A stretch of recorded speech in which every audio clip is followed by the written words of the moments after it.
WNST, Towson, Baltimore, and Baltimore Positive. We're positively taking the Maryland Crab Cake Tour on the road this week. We'll be at Gunpowder Lodge, and it says, it's on the line. I was wondering, is it Baltimore County, Harford County? I'll find that out when I get there.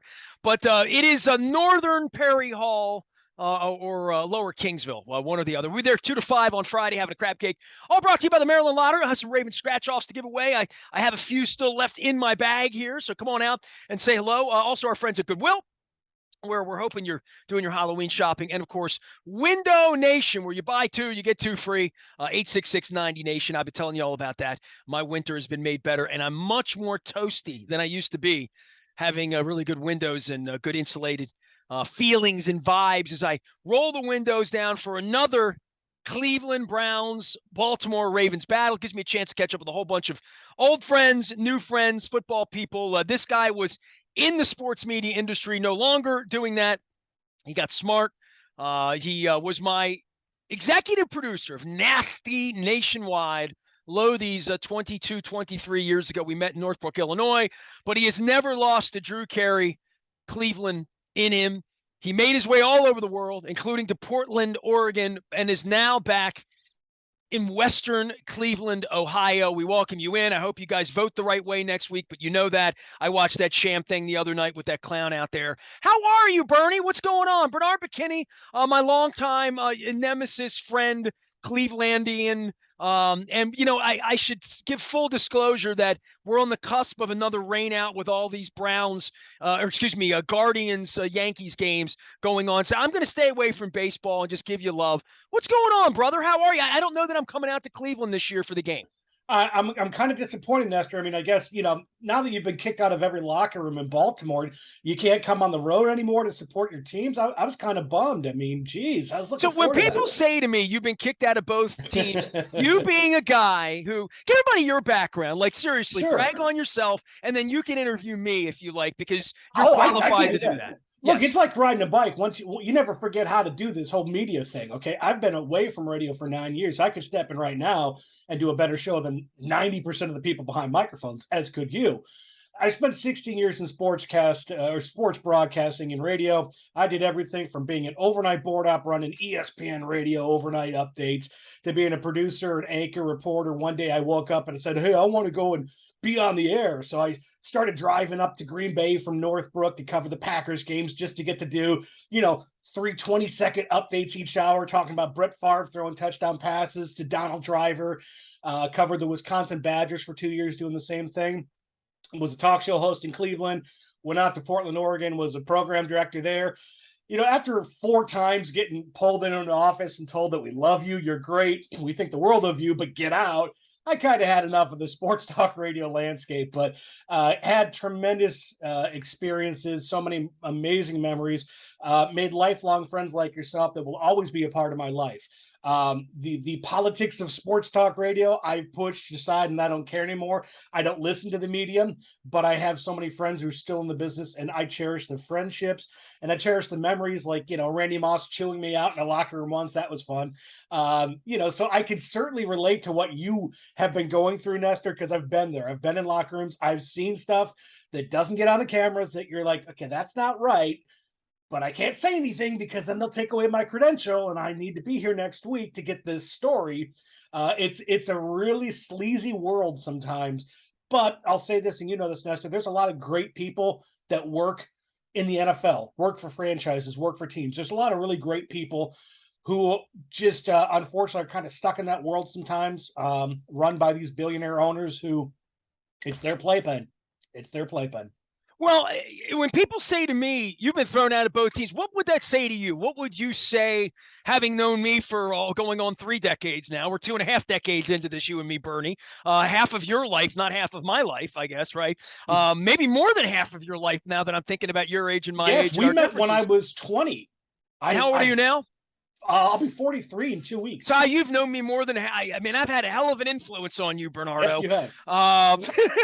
So people say to me, "You must have done something wrong to get thrown out of both places," and I'm Nope. like, "Oh my God, I'm the guy they fear the most." Like You've that. done something That's the right. whole deal, you know. Like Yep. they fear me. You should ask them what's wrong, not me, because I've been invited everywhere there is to be invited for 4 decades to do my job, and I've done my job with integrity, which is why I still have thousands of people who are friends and come on the show and are a part of this, just not named Greg Bader or Chad Steele, because they're there to intimidate people like me and lie to people like me on behalf of people like Peter Angelos and Steve Bisciotti. Yeah, it's a shame, Ness. I know you've been doing your job. I know how difficult it is. I was covering a Browns game. This would have been maybe 2007 season. Romeo Crennel was the coach, and there was an incident during the game that the CBS cameras picked up. I think it might have been Braylon Edwards was barking at a coach, and we all knew Braylon enough to know he was a little bit of a high maintenance kind of guy, and definitely very emotional. I asked Romeo More Crennel. maintenance than production. Exactly. Yeah. The Jets really got a great deal out of him too. But I asked Romeo Crennel about it. Of course, they lost the game. That's all they do. And I in my question, I said, "Hey, on the television cameras clearly showed Braylon Edwards was yelling at an assistant coach. Do you care to explain?" And he snapped at me. And I get it. He had just lost a game, and Romeo was actually a pretty decent human being, but he was snapping at me for just asking the fair question that everybody watching that game saw. Braylon Edwards snapping at a coach. It was on there, and there were so many situations like that, Nestor, that for me, the shine was gone as far as, wow, this is fun. I'm getting to get paid to be in a locker room and talk to my heroes. It got really old getting snapped at by these coaches and the players. And it got to a point where it's like, I don't really want to go into that locker room and talk to another 6'5" tight end after they lost a game. Kellen Winslow Jr., a quality human being. If you don't know his story, Google where he's residing now, what jailhouse he's in. I didn't like talking to him. I didn't ever want to go ask him questions because you just saw in his eyes he could snap at any moment, and I wasn't far off after what he has done with his life. So I'll be honest, Nestor, I don't miss covering sports. I don't. I have great memories. I got to go to Lambeau Field. I got to go to Notre Dame, Ohio Stadium, all these great places. It's a lot more fun being a fan now. It really is. I don't have that feeling walking into a locker room thinking, okay, who's going to get on a phone now and do an interview because I'm expected to get a phoner? And who's going to give me good quotes that we can use in the next 3 days of my sports updates? And, is that PR person going to get mad at me if I ask this question? It's a And lot. call my boss and get me fired. Exactly. And there are so many people who are in that position, Esther, because you know this. You're looking at media now in this country. It's controlled by maybe 3 or 4 companies, whether it's print, online, TV, or radio, they're all merged. You've got just a few companies now, and a lot of them are bidding for broadcast rights. So when you're working for an iHeart Media radio station, okay, you're dealing with the reality that you can't ruffle feathers because you're the play-by-play entity. Here in Cleveland, 2 companies share broadcast rights for the radio rights of the Cleveland Browns. It was never been done before in broadcasting. I have a lot of friends that work on both sides, and well, they share it so that it shuts both of the entities up. And when Art Modell came here, it was no secret with David Modell, and you can speak to this. You were a little boy when the Browns left, but their broadcast members, correct me if I'm wrong, was the anchor from Channel 2 and the anchor from Channel 11, with the pregame show done by Channel 45 and the postgame show done by Channel 9 or whatever, right? Like that was how all this happens, right? So even when it's ESPN covering the team, there's nothing local about that at all. That is about a partnership that is way above Jamison Hensley's pay grade. Absolutely. Or at The Athletic with Jeff Zrebeck, where the New York Times is involved, that it's so different than anything local. There's no more local, Bernard. They've locked everyone local out. They've locked out all the questions. And now the team website is something that certainly Art Modell never would have envisioned, right? Or, anybody from last century to say, oh, we're going to have our own entity that's going to refute anything that happens and call it fake news, even though it's real. And that that's something that maybe when I got into this, I thought to myself, well, they'll have their own voice, but no one will ever take it seriously because it's going to be bullshit that's made up by the team. I mean, I've said this about Owings Mills. It is literally hard knocks 24 hours a day with completely filtered fantasy land. We're here doing lounges and podcasts and ping pong tables, and our mascot broke its leg, and we're going to get Eric DaCosta on video to sign a mascot to a contract and have it sponsored. And like, it's a Miss America pageant is what Ravens.com is at this point, and there's nothing left out in the mediaverse other than fire the coach, bench the quarterback. Garbage stuff that I would not sanction or put on the radio anymore because I didn't think it was credible. So I'm not here to not do credible work, but also there's an accountability factor, Bernard. And the sickest part for me this is a shoot interview, dude. This is total, this is a WCW shoot interview. I've written a book about their integrity. You know what I mean? Like, that's the weirdest part, is autographing books at events and saying, here's the Ravens story of Super Bowl 47. The book is about their integrity. Now, how do you think I feel about that a decade later? That's sharp. I mean, that's got to hurt you, Ness. And here's the thing. I know you well enough to know that you've always balanced your true passion and fandom for the team, but your job.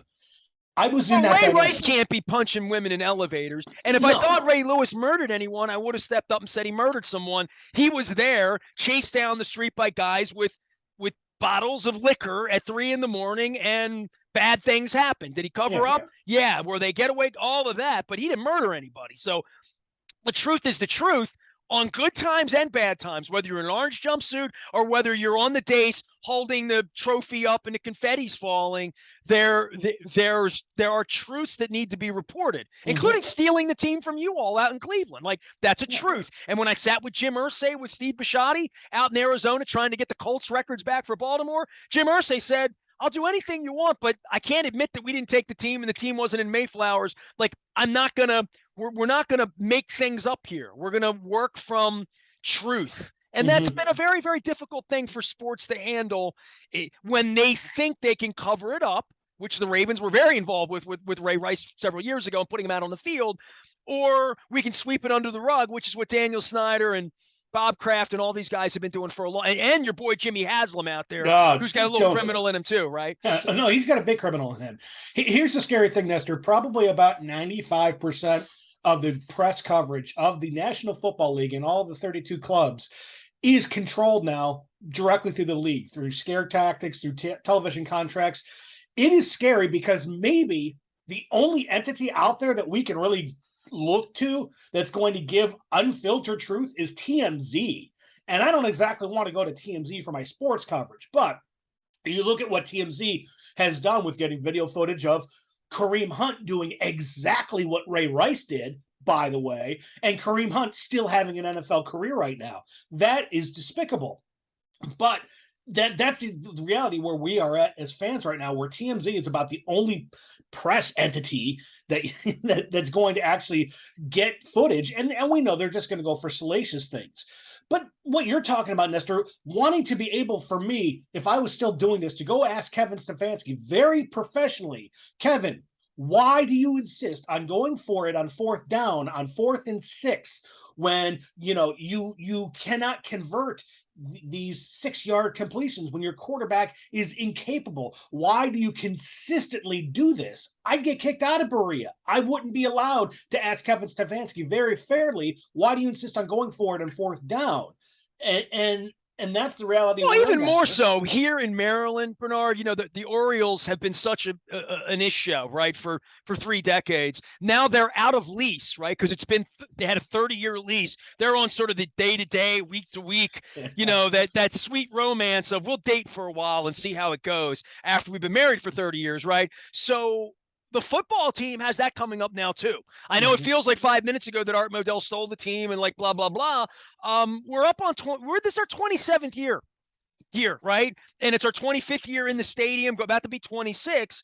and there's a 30-year lease there too. So everything that's happening in South Baltimore, they're building a big golf thing. There's now a casino there, right? They moved the dogs and the cats down the Cherry Hill from the Bark Center. That they have this land that they see Wrigleyville being built. They see what Atlanta did out on the freeway for the baseball team out there. They have seen for 2 decades what Mr. Kraft did in Foxborough in building a mall. Green Bay is a giant mall now. If you go up there now, you don't recognize it from 20 years ago. So they're trying to figure out how the Angelos boys can either cash in, stay in, cash in greater, use it as leverage against Nashville. The brothers can't get along. That's the baseball side. But by the way, the football side has to mirror the baseball side lease because that's the way the codicils were made by the Maryland Stadium Authority 30 years ago. So what charity are we giving these guys? We're not going to steal the team from Cleveland anymore and sending John Mogan and Paris Clendenning and saying we have a stadium and a bond and economic development. Now they're saying, well, the team's here. You don't want us to leave, right? And, Berlin's got a stadium and London would love to have us. And, and then I see them playing Chargers games in front of like half of Denver the other night, right? The bigger issue here is who holds them accountable for making sweetheart deals with politicians to let them hang out on the 40-yard line. And who knows what could go on in Baltimore, where we're always on the up and up here, or Maryland. We have a new governor coming down to Annapolis. Wes Moore's going to get elected here by a landslide in a couple of weeks. And there's going to be this okey doke going on because the franchises are here. Give them whatever they want. We can't have the Orioles and the Ravens roll out of Baltimore. Right? Speaking of Give Nashville, them whatever they want. Whatever they want. We'll find a way to make. And while they're kicking media out, that's bullshit. It is. Did you see that the Titans just got financing? Yeah, $2.2 billion. Watch out for that. That's very relevant to you, to me. Our stadiums are about the same age. You're a little older because you stole my team and had to build it first, but neither here to say. But what's happening in Nashville right now is going to have domino effects in every American city, because think about how many of the current NFL stadiums were built in that mid-90s to 2005 time frame. Apparently 25 years is old now for a sports venue. Apparently Fenway Park and Wrigley Field, don't exist in this country. Well, it was too old for a Turner Field. Those idiots down in Texas that, whatever oil money built the first one, built the second base. They've had a second baseball stadium. The first one wasn't good enough, right? Like it's insane. But that's the reality now, Nestor, you're talking about. And you mentioned this, and I want to point this out, accountability. I've wrestled with this because you and I are similar. We grew up as huge sports fans. We bleed our teams, okay? The only people who can have accountability for all the politicians, the billionaire owners, is you and I. When we stop watching, when we stop going to games, and we stop talking about the teams, then things will change. I fully admit I'm guilty. I don't stop watching the games. I despise Jimmy Haslam. He's a despicable human being, but I still watch his football games every weekend. Now, I hope they lose. I'm rooting hard for Baltimore this weekend. I never thought I'd say that. Well, you've made the turn. You really don't like the Browns anymore, right? Like listen, I got a lot of Commanders fans that feel that way. I was mistreated by the Capitals owner and his arrogant kid, who had actually been in my home, right? Like, at some point I'll write about Ted Leon's just promising to bring the Stanley Cup to Baltimore when he won and put it in the streets here and let people feel it and touch it, because we've been rooting for his team for 4 decades, long before he owned it, when he was up being a Rangers fan. And then, promises made, not delivered by billionaires.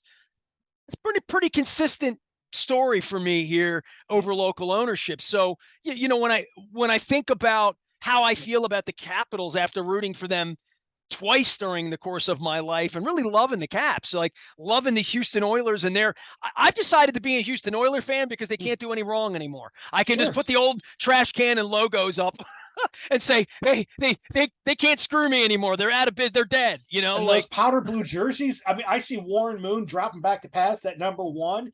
That's what I think of those powder blue jerseys. Well, I guess my point would be you giving up on a team. I have dear, dear friends of mine who love the Washington football team forever and ever, wore Chief Wahoo hats with Joe Gibbs and like all these politically incorrect things.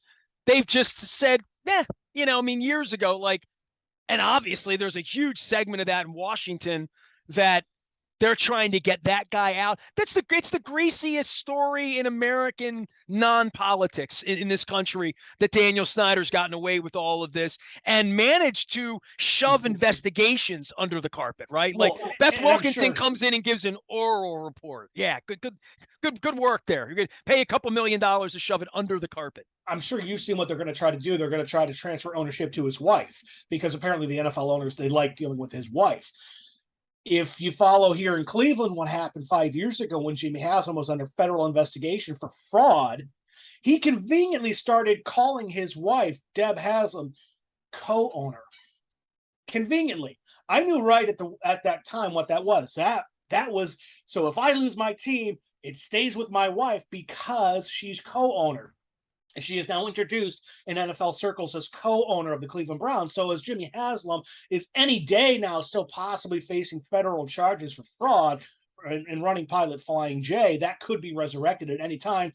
That way, his wife will still retain ownership of the Browns. He'll get 6 months and whatever sentence and come back and take the team right back. It's despicable. And what's happening in Washington with Daniel Snyder, oh my gosh.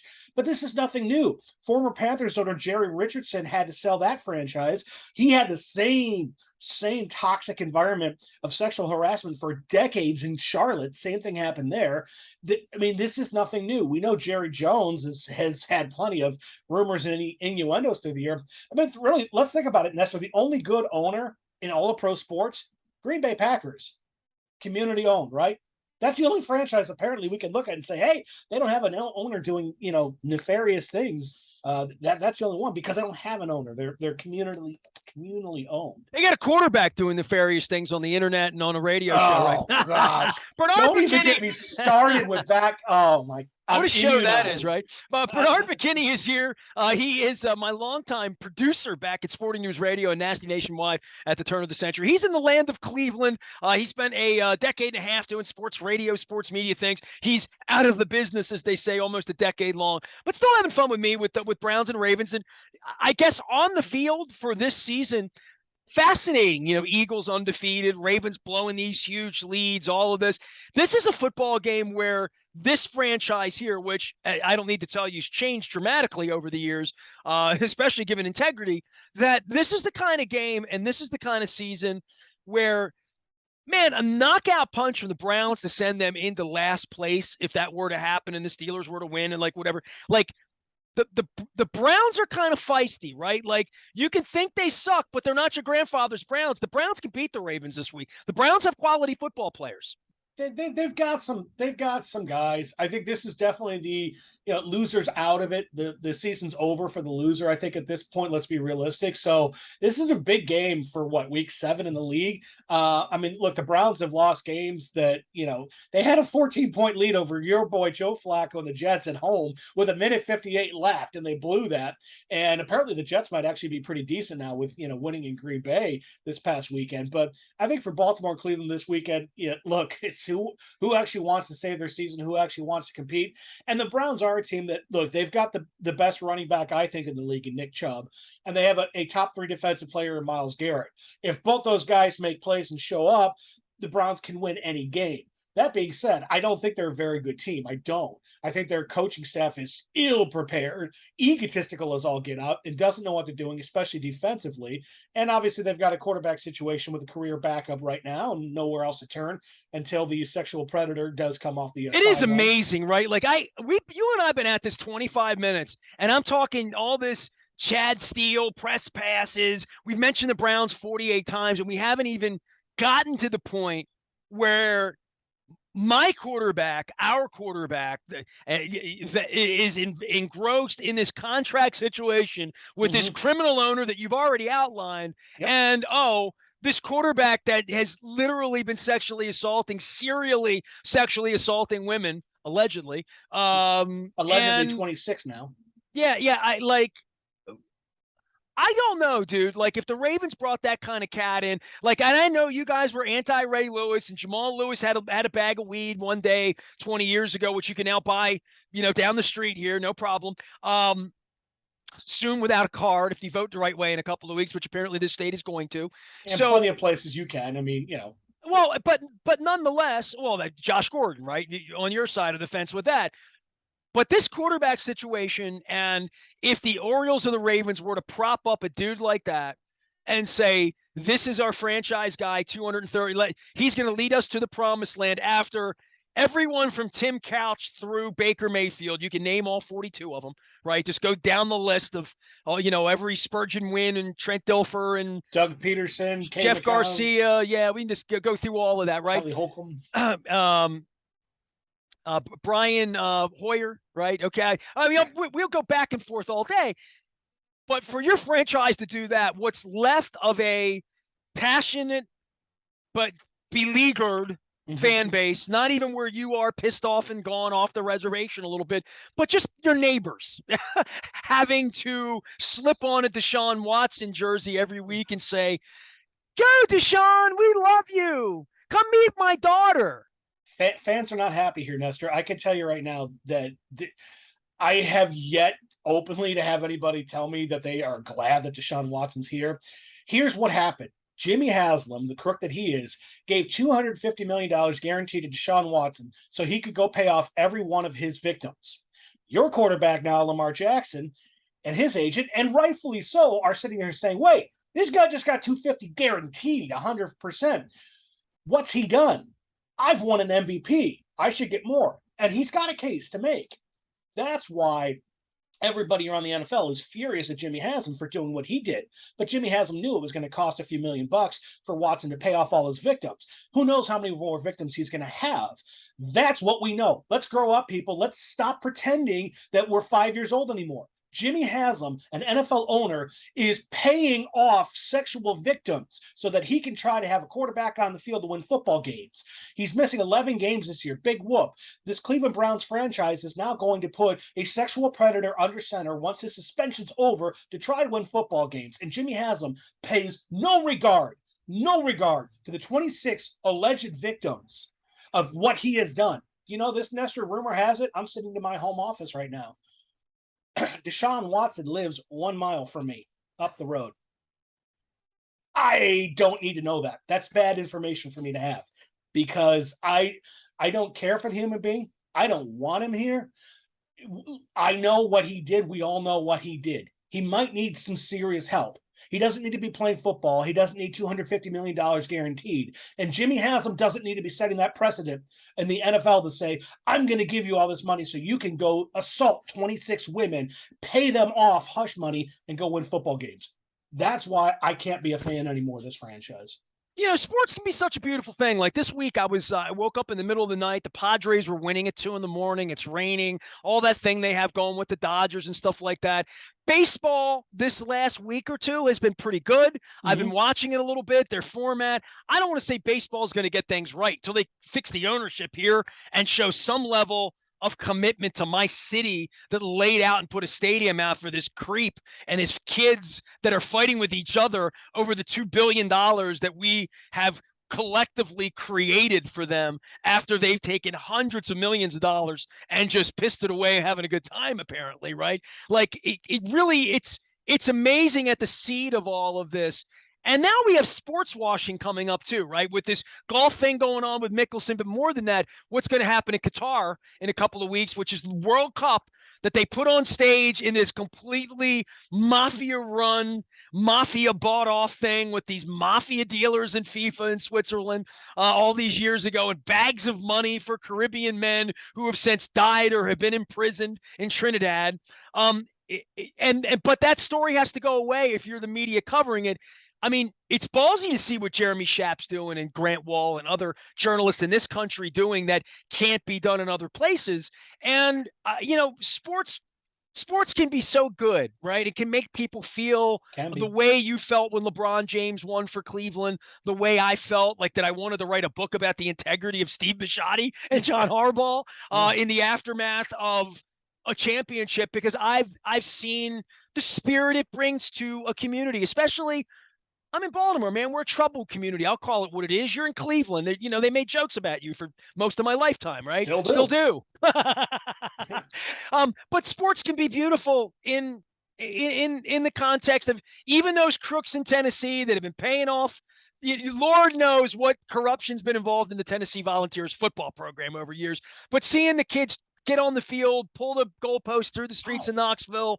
It was great. It can be a beautiful thing. This past weekend, my wife and I watched tons of college football. You had a great celebration at Tennessee knocking off Bama, thankfully. You had TCU beating undefeated Oklahoma State at home. Great celebration there. When you see those kind of moments, you get excited and you say to yourself, this is what sports is about. And it's hard, Nestor. I watch the Browns and I openly am wanting them to lose every game now. I don't like that feeling because I still think of Ozzie Newsome. Before he was your GM, he did a little football playing in my city. I still think of 82, and I still think of Clay Matthews, number 57, and my hero, Bernie Kosar. I still think of those guys. That's what I grew up with. Were you named after Bernie Kosar? No, I was not, and I'm older than that. I thought you were, but I wasn't sure. Okay. No, it's funny when you were named after my father. My father's name is Bernard, so I bet you didn't know that. Well, my grandfather's middle name was Bernard, so that's actually how I got it. But when I worked with Bernie for a little bit, I was telling him, I'm like, we're both Bernard Joseph because he's Bernard Joseph Kosar. But I want to be able to have those memories, Nestor, and appreciate sports for what they can be. Civic pride. Cleveland. Dude, I did an event at a casino on Sunday, just to give you an example, right? Mm-hmm. And I was up at Perryville, Hollywood Casino, opening the Barstool Sports thing they're doing. I went up. Todd Heap was the ribbon cutter and the dignitary that they brought in. Todd lives in Arizona. He flew out for the event and doing work. And there he is, and just one of the really good human beings, right? Like Todd Heap, you'd want him married to your sister. You'd want him in your family. You'd want to have him over for Thanksgiving. And to see the reverence the fans gave to him. There was a fan with a microphone, like sort of tears in their eyes saying, you're why I wanted to root for the Ravens because of people like you. And I would even say that back to 1991 when I started my sports radio career was to say, we had Cal Ripken here and there was a pedestal that he was sort of put on, and Johnny Unitas and Art Donovan and Brooks Robinson. I mean, we had like real heroes in this city. You know what I mean? And the way that Bob Feller and Jim Brown and Brian Sipe and Ozzie, you just go through whatever the list of whatever that era is for you, Lou the Toe, whatever it would be, that's what it stood for. And now as we sit here, I don't know that it can ever be the same where are we going to give Lamar $250 million? Lamar's a good citizen certainly compared to Deshaun Watson. But yes. when we're sitting here and talking about guys who are taking, God bless Ray Lewis and all these guys that made money here. Ed Reed still does business here. John Ogden does business. They don't live here. I mean, Jameson Hensley tweeted this morning about Steve Bisciotti being the most wealthy Marylander. I'm like, he didn't even live in Maryland. He lives in Jupiter, Florida. Like, he used to live in Baltimore and used to say Baltimore, but for what that represented, what it meant to us for pride and what we wanted our athletes to represent. Lenny Moore here, our Jim Parker here at a liquor store, like people that lived in the community. I ran into Bruce Laird the other day. I ran into Stan White from your great Ohio the other day, right? We've lost Tom Maddie here, but our sports heroes here, Boog Powell, they had a night for him recently. They're revered here because they spent a lifetime of good citizenship, something that Deshaun Watson, or they've spent time like Ray Lewis trying to fix their reputation and show that that's not the person I am. And Ray's done a very good job of that over 20 years, right? Ray's been a good citizen in that way. That you get past things that may have happened in your 20s, that you move on and say, I mean, look at the quarterback from Washington State, Ryan Leaf, right? We love those stories, man, And look, we all were 19 and 20 years old once. We all made mistakes. I look at Deshaun Watson. What he did was not a mistake. That's habitual behavior. The Houston Texans knew about it. Houston Texans covered it up as best they could, and they got their 3 first-round draft picks from the Browns. They don't care. They're washing their hands, and Jimmy Haslam gave them all this money. Look at the domino effects, though. I mean, you were talking about Lamar. Look, if I was running the Ravens franchise, I can't justify giving Lamar Jackson $250 guaranteed. I can't. The economics of today don't make sense to do that. But I understand Lamar's going to get that, though, now, because the Browns gave that money to Watson. So they're stuck. They either give him $251 guaranteed or whatever he wants, or he's going to walk. And he probably will because somebody else will pay him. Well, we're about to get to the NFL, NBA, right? Like when Lamar says, I want to play in Tampa, place me, or Deshaun Watson needs to get out, and 4 teams are ready. I mean, the Falcons lost Matt Ryan over that. I mean, Mhm. right? Like Yeah. literally Well, running around and saying, Carolina thought they were going to have Watson. That's why they were so desperate. It was, well, we'll take Baker Mayfield in July. Carolina thought they were going to land wasn't Watson. going to save Matt Rule's ass either way, right? No, but you look at around the league right now. How many teams right now would pay 251 guaranteed for Lamar Jackson? Carolina's up there number one. Cincinnati, Mariota's playing right now. They drafted the kid from or Atlanta rather. They drafted the kid from the Cincinnati Bearcats. I don't know if he's the future. They'd shell out the money for Lamar. There's you look. I don't know. Maybe the Titans might. Hell, I mean Tampa. If Brady's going to retire at some point, we've talked a lot about this for tax purposes. Tampa, whatever Tampa paid him would be more money. Oh, exactly. Because of taxes. You don't have the state, no state taxes. Yeah. And there's a couple of other states like that as well. And when you're in that kind of a tax bracket, look, I can understand that might be talking 10, 12 million bucks extra in your pocket. That makes sense. So yeah, sure. I mean, Jacksonville, you figure they're stuck with Lawrence, but Miami isn't sold on Tua. Plus, I mean, who knows about his health and if he should even be playing football anymore. So Miami might be a team that would say, yeah, we'll take you, Lamar. We'll give you 300 guaranteed. And you never know, but that's, and then he could be Mr. 305 and replace Manny Machado. He very well could be. I always thought of him as more of a 954, but I'm just saying. I mean, look, Lamar's going to get his money. He's going to get his money, and if I was representing him, he should get the money because he's won an MVP. He's proven he can win in this league. Deshaun Watson hasn't. Deshaun Watson has proved nothing on the field, and he got 250 guaranteed. So, it's a whole mess right now, and that's the wonderful world of the NFL, not to mention, as you alluded to, the fun games in Europe. There's going to be a franchise in Europe, full swing, full-time very soon, because look here in the States. You think St. Louis is going to pony up for an NFL franchise again? No. Where else are they going to put a team? San Diego, do you think they're going to pony up for a franchise? No. They built a new college stadium on the site of the old Jack Murphy, as you well know. So that land isn't an NFL-ready spot. Where else is the NFL going to go? Oh, let's go to Berlin. Let's go to Rome. Let's go to Paris. That's what they're going to do. At Tottenham Stadium looked beautiful a couple weeks ago. Yeah, and look at all these fans coming out in Europe. They're going to pony up.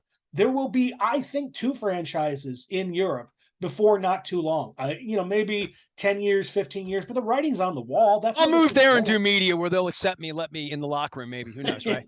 Bernard, man, it's always great to catch up with you. I wanted to get a little Browns preview from you, and I guess Luke and I will get to that. It was more fun chewing the fat with you and talking about how you got churned up and spit out of the sports media industry. I'm still hanging on. I'm still doing sports, Bernard. I swear. Read my columnist. I'm sharper than ever. But hey, if I get out there, man, for the game, and I would love to come out there and sit in the press box with all my buddies up on the roof up there. But if I don't make it out there, you and I will at some point, have some cookies and milk somewhere in what's the name of the little town that I like so much there?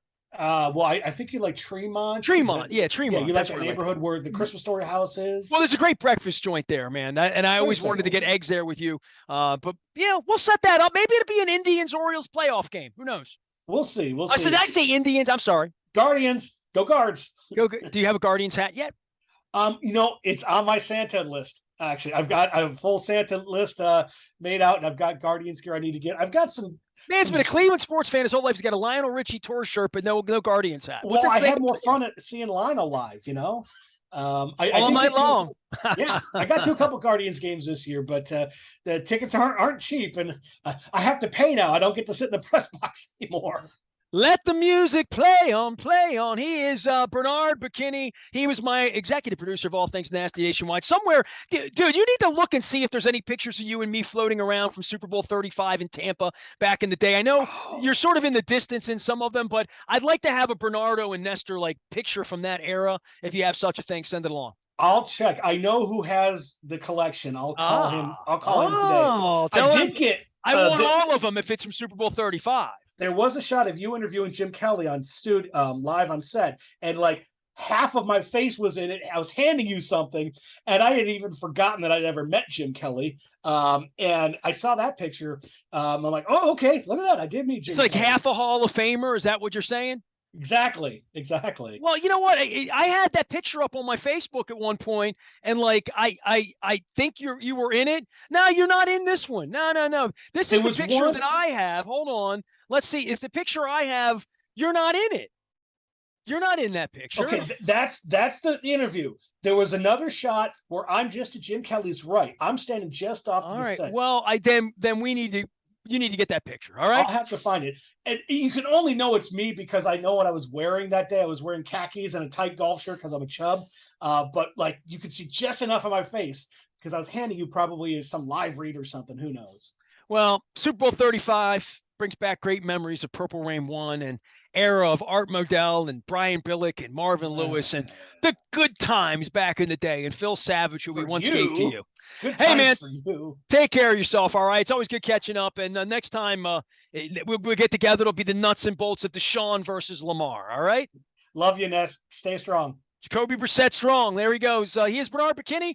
I would say follow him on the internet, but he doesn't care anymore. He's happy having fun, playing with his dog, hanging out with his wife, traveling the universe, and selling things, which I have great appreciation for. I am Nestor. We are WNST, AM 1570, Towson, Baltimore. We're still media, whether they like it or not. We are BaltimorePositive.com.